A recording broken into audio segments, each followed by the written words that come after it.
Welcome to our channel. Today we how to log into Google Chat for project updates step by step clearly. Open your preferred web browser. In the address bar, type chat.google.com and press enter. If you are not already signed in, you will see a prompt to enter your Google account information. Enter your email address associated with your Google account. After entering your email, click on the Next button. Now, enter your password in the provided field.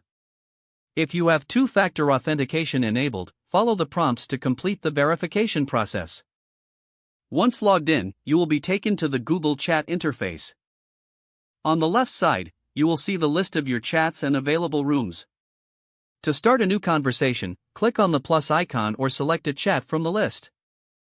If you need to join a room for project updates, click on Find Rooms in the left sidebar.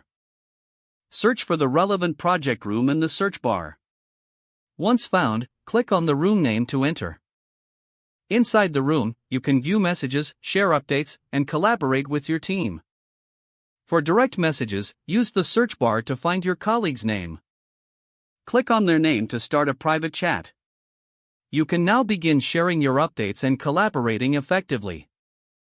If you need to log out, click on your profile picture in the top right corner. Select Sign Out from the drop-down menu to exit Google Chat. If the page does not load, refresh the browser or try again in a private or incognito window. Make sure you are using the correct email address, then retype it carefully to avoid small typos. If your password is not accepted, use the reset option and create a new strong password you can remember.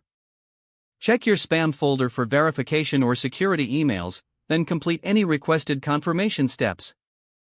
Enable two-factor authentication if available to improve account security and reduce unauthorized access risk. After signing in, review your profile details so your contact information and settings are accurate and current.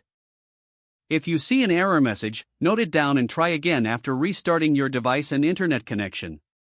Log out when you finish, especially on shared devices, to keep your account and payment information secure. If the page does not load, refresh the browser or try again in a private or incognito window. Don't forget to like this video and subscribe to our channel for more step-by-step tech guides.